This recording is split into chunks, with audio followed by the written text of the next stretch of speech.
how to build your first Goons of Balatroon deck to start playing this trading card NFT and get rewards on a daily basis. Hi, in this video we're going to have a look at the basics of building a starter deck so you can start playing in Goons of Balatroon. First of all, make sure you're logged onto your MetaMask wallet, then you go to goonsofbalatroon.com profile, make sure you're logged in, and once you've done that, click on the Play Now button here. It should then bring you into this page, and if you're feeling a little naked, click on the character option, and if you have bods to go with your goons, you can pop a bod on to suit your goon, so I've now got something on as well. Then we head across to the collection area where you can see all the cards that you currently have in your Goons of Balatroon account for this MetaMask wallet. Now the first thing you'll notice here is that a lot of my cards are saying coming soon. This is because I've basically gone through and bought all the commons and rare cards from the whole collection, even though they're not available to play in the game. The ones that are available will show up as normal cards without the coming soon on top of them. If you want to see all the different cards that are available, head over to tokentrove.com, collection Goons of Balatroon cards, and you can see the different cards by their rarity, and you can filter according to common, rare, epic, etc., and look at the different cards and their values and what they do. So it's a great way of seeing what else is coming and what else might be available, and indeed seeing the potential values of those cards. Now, as well as looking at individual cards to see what they do, you can actually buy cards from this marketplace as well. If you do want to do that, you'll need to come up here to the right hand corner and actually deposit some ETH before you can buy things. You can't buy them directly from your MetaMask wallet. You'll need to deposit some ETH with Immutable X on Token Trove, so you can actually come in and buy cards if you want to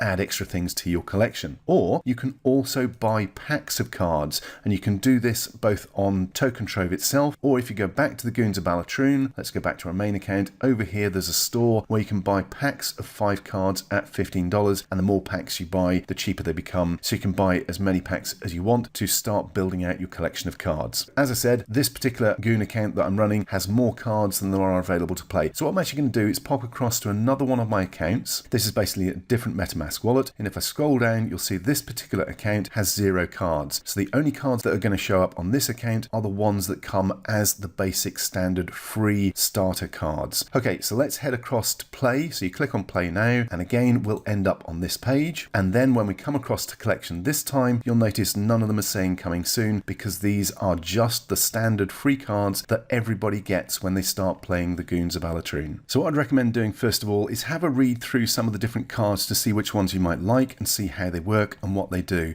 But there is also an article that's worth reading on Medium which gives you the basics of the gameplay and how the game actually works. And I'll link to this in the description below, and this includes things like how the different elements work, how the different tiles work, and the 3 main types of cards that are available, which are creatures, which basically is what you use to attack and defend, spells, which is what you use to play effects on other people, and mysteries, which only tend to have an effect when a trigger condition is matched or reached. So this article is well worth having a look through. It also gives a description of the different abilities that creatures have available to them. So there's a long description there, and it gives you a bit of information about how the elements work, because that's quite important. The different elements affect each other. Specifically, earth is weak to electricity, electricity is weak to water, water is weak to fire, and fire is weak to earth. So for instance, if you put a fire creature on a fire tile, it's going to get a bonus. If you put a fire creature on a water tile, it's going to get a penalty. So those sort of extra things are quite important once you start getting into the game in more detail. But to start off with, just be aware they're there and dive in and play to have some fun. So let's go back and see how we actually put our first deck together. Now on the right hand side next to the cards, you'll notice that I've got 2 out of 5 here. Basically I've used 2 of my 5 deck slots. So all I'm going to do is click on the plus here for a new deck, and once it comes up I can edit this and give it a name, and then all we do is go through and click on the cards that I want to include in this deck. So I like this one here, Sneaky Swiper, and you'll notice it doesn't actually have an element, so it's not affected by those different element factors. So I'm going to pick that one. It's a good creature. There's another one here called Stone Golem. This is a big creature, but when you first put it into play, it can't do anything for 2 turns, which is what MIA means. So it's missing in action for 2 turns before it can actually attack. Let's click on that one to include that in our deck as well, and you'll see those are appearing here on the right hand side under this new deck. We're now up to 2 cards out of the 30 maximum that we can have in this deck. I'm going to go across. I'm going to pick Dripping Dolly as well, but you'll notice I've now got 2 cards of different elements. And when building a deck, bear in mind those elemental factors, because you may want to stick with elements that work better together. All you need to do really is scroll through all these different cards, figure out which ones you want in your deck, click on them to add them to the deck. If you want to take it back out, click over here and it will remove it. Click on it again, it will add it back in. So click one here if you don't want it, it will take it back out. Let's go back up. I do want Dripping Dolly. Let's pop that one back in. Dripping Dolly is a very good card. And simply scroll down, looking through the cards, seeing which ones you like, click on them, add them in until you've got your deck of 30 cards. Once you've got your full deck, simply click on Done, and that is your first deck built. Now it is worth noting that you can have up to 2 of all the regular cards in a deck. So if there's one that you like, you can go to Token Trove and buy another copy, or if you get a second copy in a pack that you open, you can use 2 of the same card in a deck, except legendary cards. Because the legendary cards tend to be so powerful, you can only have 1 of those